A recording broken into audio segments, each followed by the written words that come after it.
Welcome to today's episode of our 30-day Deep Trance Identification Challenge. And in today's episode, we're going to show you how to use the Swish pattern from NLP to attach your DTI experience onto the context that you originally chose, the context from your own life where you want to be different. Okay? And the first step of this is to select something in that context that lets you know you're in the context. So let's say you were modeling Steve Jobs for his skill in giving a presentation. So the thing that you see right in the context that you need those skills perhaps are the faces of the audience. Okay, so that would be the trigger in your context that we're going to use. All right, now just file that away for now, put it on one side, and we'll come back to that. The next thing you'll need is a representation of the model. And the representation that you're going to use is the model doing their key gesture. That's the one that we used when we talked about the BEAT pattern, the B-E-A-T pattern. So it could be a gesture, facial expression, a posture, a combination of those, but something that really encapsulates who the model is. So see the model doing that gesture, that key gesture. That's going to be the second picture. And all we're going to do is to attach those two pictures together in a sequence. And the sequence is going to be, in this case, the faces of your audience, and then the image of Steve Jobs in his presentation mode. Okay, so it's going to be the trigger in the context, and then it's going to be the picture of your model. And these are the two pictures that we're going to attach together in that order. So here's what we'll do.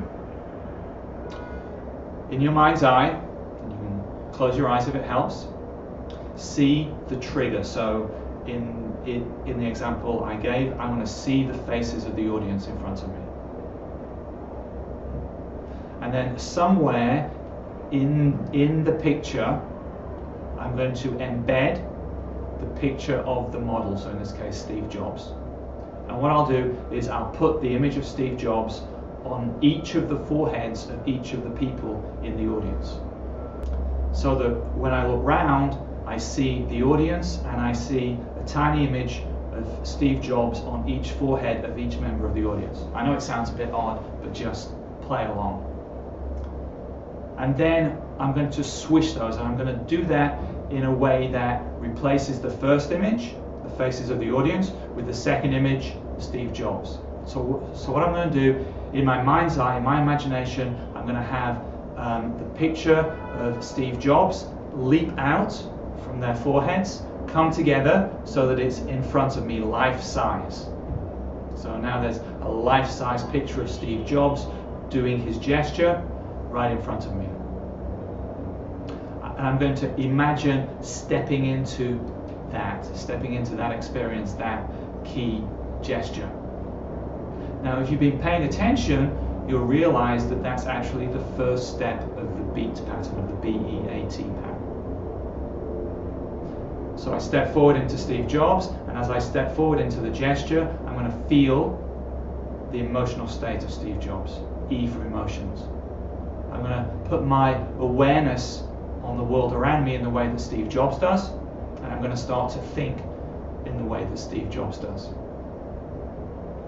Now this is actually only the first half of the pattern, because now I'm Steve Jobs, but what I actually want to be is myself, giving my own presentation.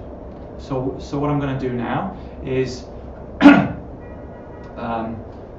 from the image of Steve Jobs, I'm going to attach a picture of my ideal self, myself with the DTI skills, back onto the trigger, so onto the foreheads of the people in the audience, in my example. And I'm going to have that picture, my ideal self, come out life-size in front of me, and I'm going to step into myself, into my ideal self, taking with me the skills that I want to take with me from Steve Jobs.